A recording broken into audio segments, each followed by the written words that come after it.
Okay, welcome to the Unit 1 test review. Some of the story problems can be kind of a pain, but these are, for the most part, it's pretty easy up until then. It says, write the place value for the specified digit of each number in the given table. So that names the digit, and you got to tell what the place value is. So they want 7, so 7's in the ones, 7's right here, so we have the ones, tens, hundreds. Okay, so you just write hundreds. Okay, 5, ones, tens, hundreds, thousands.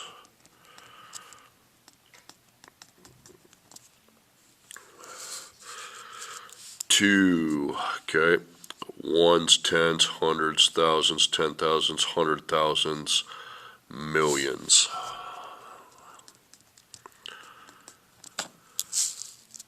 Eight, ones, tens, hundreds, thousands.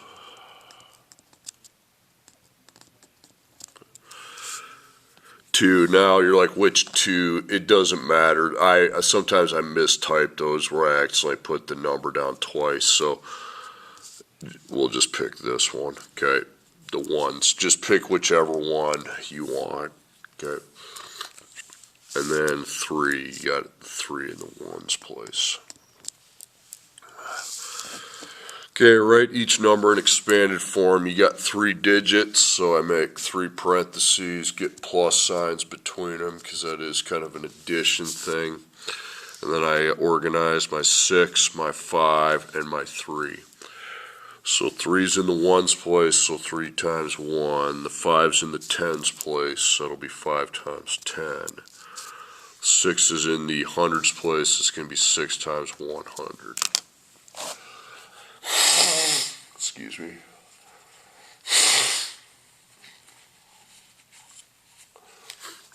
Okay, my next problem, got 6 digits.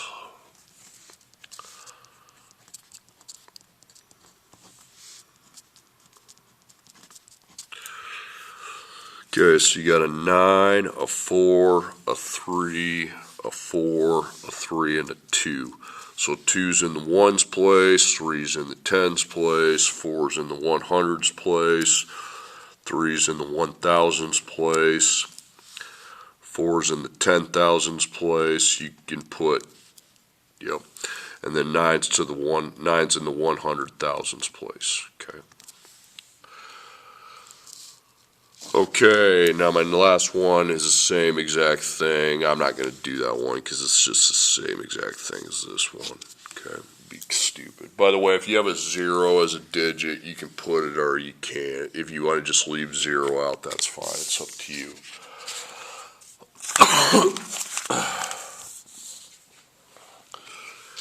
Okay, perform the indicated operation by estimating the first place value. You're going with the first place value every time, so that's going to go up to 500, and that goes to 600.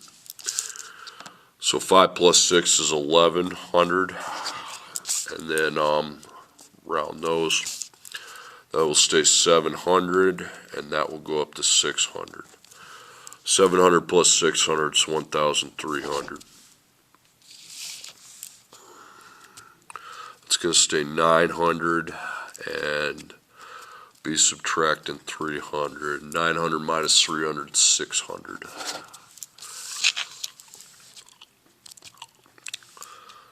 Okay, 700. Remember, if it's 5, you go up, and then 7, I'm going to go up, so it's going to be 300. Okay, multiplication. Okay. You don't have to round the 5 because it's the only digit you have, so that stays 800 times 5. 8 times 5 is 40, and you tack on 2 zeros to make 4,000. Okay, it's going to be 9,000 times 300. 9 times 3 is 27, and then you just tack the zeros on, 5 of them. So 2,270,000. Okay, now order of operations, again, what you're looking at you got to do parentheses first, and then remember multiplication and division have a higher value as an operation than addition, subtraction. So in this problem, you're like, well, there's no parentheses. Yeah, actually there is. If I have a division bar and you have operations on either side, that is a parentheses. Okay, multiply, divide, nope. It's just adding and subtracting in that parentheses, so it's just straight through. 25 minus 13 is 12, plus 4 is 16. Then 16 divided by 2 gives me 8. Okay, parentheses, those are implied parentheses. So in here you got subtraction and multiplication. Multiplication takes precedent over subtraction. 75, and then 120 minus 75 is 45. Okay, in this parentheses you have addition and division. Division takes precedent over addition, so 24 divided by 8 is 3, and 12 plus 3 is 15. Okay, then I divide 45, so now what I have, that's gone, okay. I have 45 divided by 15 plus 10, so I want to do division before addition, so 45 divided by 15 is 3, and then plus 10. 3 plus 10 is 13. Okay, 18.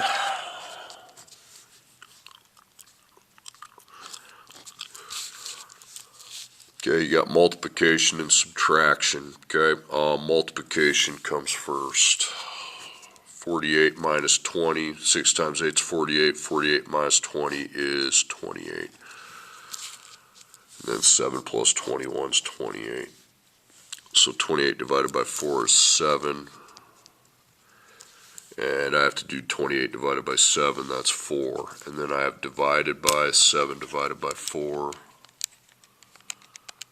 1.75. Okay, remember there's an implied parentheses. You simplify the inner first. 29 minus 6 is going to be 23. And then you have 3 times 23, which is 69. So then I end up taking 69 divided by 23, and that gives me 3.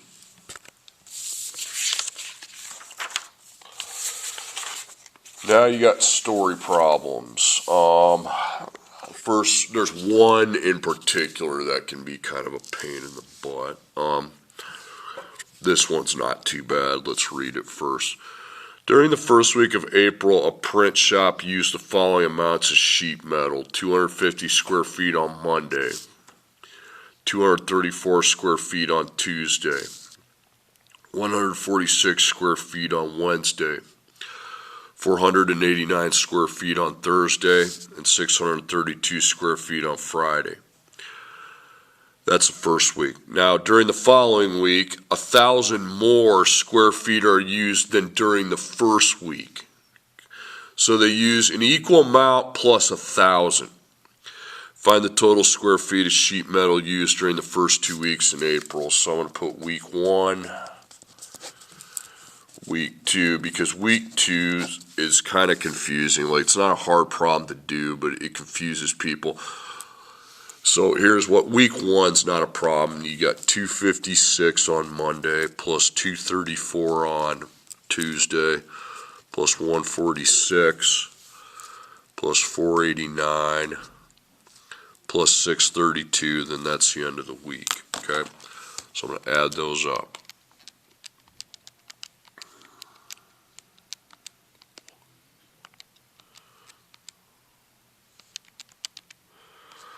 $1,757, easy enough. Now what I'll have people do on a problem like this, in week 2 they'll just write down 1,000, then they'll add 1,000 to that and say that's their answer. No, you got to read the problem. During the following week, 1,000 more square feet are used than during the first week. So you're going to use the same amount from week 1, okay? Pretend, okay, so week 2 I'd be using the same amount. But I got to add 1,000 to it. That's what that means, okay? Again, the phrase, during the following week, 1,000 more square feet are used, Now, if it just said stop there, I'd put 1,000, but it says then during the first week. So in week 2, I have the first week amount, again, just a repeated amount in the second week, plus 1,000 more. So that's going to be 2,757. And now you can add these two. Yeah. Are we interrupting? What do you need? Oh, yeah. I thought you needed some. Okay, then you add these two, and that's your answer, okay? 4,514, okay? So that's how that works. So yeah, you don't just say, oh, that's week 1, and then just put 1,000 in week 2 and add them. No, because week 2, you'd use the same amount and 1,000 more. Okay, number 21, 6-4 apartment needs insulation. Insulation costs $250 per apartment. There are 5 apartments on each floor. What's the total cost of insulation? Now you want to find the cost, so you're finding the money. So find your money amount. You see 250, but it's per apartment. So that means 250 times the apartments equals the cost. Well, how many apartments do we have to do? We were 5. It does say that there's 5 on each floor and there's 6 floors, so you just times by 5 and times by 6, okay? So yeah, you have 5 apartments, but the 5 has to be multiplied by 6 because it's on each floor. So it's 250 times 5 times 6, okay, $7,500.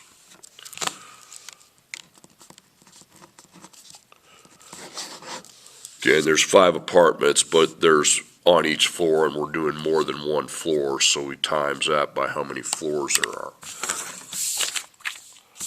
This is kind of a pointless busy work problem, not gonna lie. Invoice shown below is mailed to the Center Sports Shop by a billing clerk of the M&N Sports Equipment Manufacturing Company.